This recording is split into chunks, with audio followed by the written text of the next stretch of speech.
Here's how to replace the ball joint on a Toyota.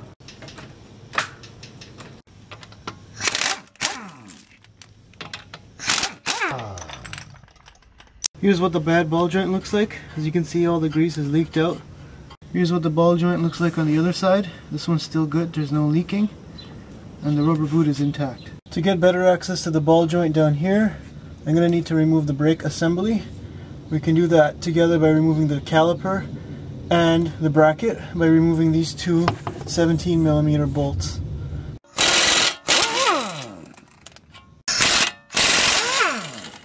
Next I'm going to remove the brake assembly from the rotor, sliding it off. Remove the brake rotor. This is what the ball joint looks like. This here is called the castle nut, and there's supposed to be a cotter pin in there which kind of sheared off. I'm going to soak the whole thing down with some penetrating oil to make it easier to come off. Next I'm going to remove one 17mm bolt and two 17mm nuts under the lower control arm to free the ball joint.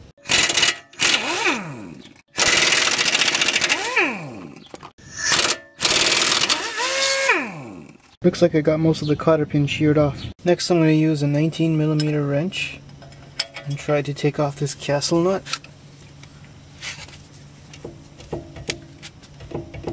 Having a lot of trouble removing this castle nut after the cotter pin's sheared off. I'm going to let it soak in some penetrating oil and give it another shot. This castle nut's really stuck, so I'm going to try to remove the drive shaft to see if I can get better access to it. To remove the drive shaft, first thing I'm going to do is pull out this cotter pin and then take off this cover. Then I'm going to take off the axle nut. It's a 30mm or an 1.25" socket. I'm just going to come in here with this crowbar and pry up along the control arm and the stabilizer linkage and free the ball joint at the bottom.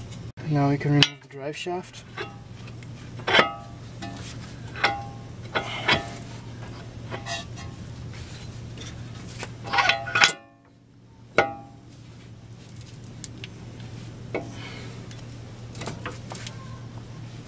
This ball joint looks pretty loose. This is a stupid design. You can't even get a socket on here when you take off the drive shaft. Because this castle nut's becoming so stubborn to take off, I'm just going to use a Dremel tool and grind it right off.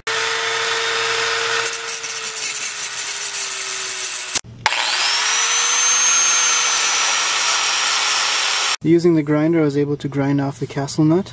So now the stud is exposed. All I have to do is remove the ball joint from the knuckle. I really hope I didn't damage my ABS sensor. I'm going to try using this ball joint separator. I'll wedge it between the ball joint and where the castle nut's supposed to be, and then tighten this up to see if we can pop out the ball joint. Since I cut off the castle nut, I'm just going to use a smaller nut in place of the castle nut and then tighten this up. I wonder if this is going to work.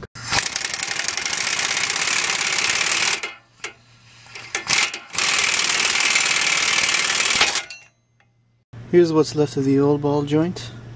It moves pretty freely, especially when you compare it to the new ball joint, which is one of the Moog problem solvers.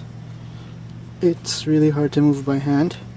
It comes with a new castle nut, cotter pin, thread locking grease, and also a grease nipple. Next I'm going to go around and clean up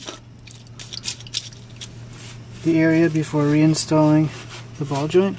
I'm going to apply a little bit of anti-seize and install the ball joint into the steering knuckle and put the castle nut on. I'm just going to keep tightening the castle nut to allow the ball joint to see in the steering knuckle. And make sure that these holes are lined up, and then insert the cotter pin into the castle nut and bend this back. I'm going to install the grease nipple on the bottom here. It looks like this ball joint was pre-greased, so there probably won't be a need to grease the fitting. Now that the ball joint is installed, we can reinstall the drive shaft and the ball joint on the lower control arm.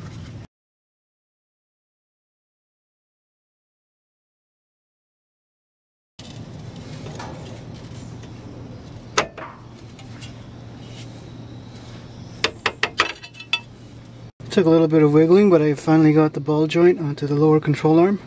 The next step is to replace the nuts that go on the back of the two studs. Anti-seize is a pretty good idea here. Next we're going to replace the bolt on the ball joint. Now if this is a little hard to thread in, go on the other side of the vehicle and jack up the wheel to reduce the force on the stabilizer linkages to allow this to thread in. I'm going to tighten up the bolt and two nuts at the bottom of the ball joint.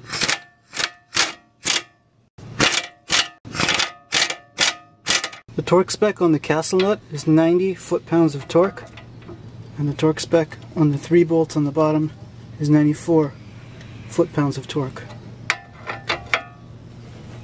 Replace the axle nut. Anti-seize is also a good idea here. Then replace the cover and the cotter pin. Replace the brake rotor. Then replace the caliper assembly.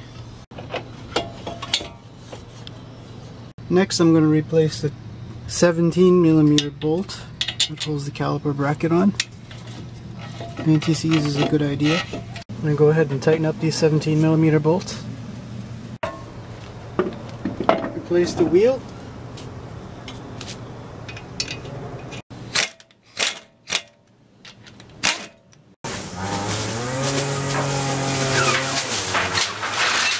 Finally, we're going to take the car for a test drive and make sure we don't hear any funny noises from the suspension.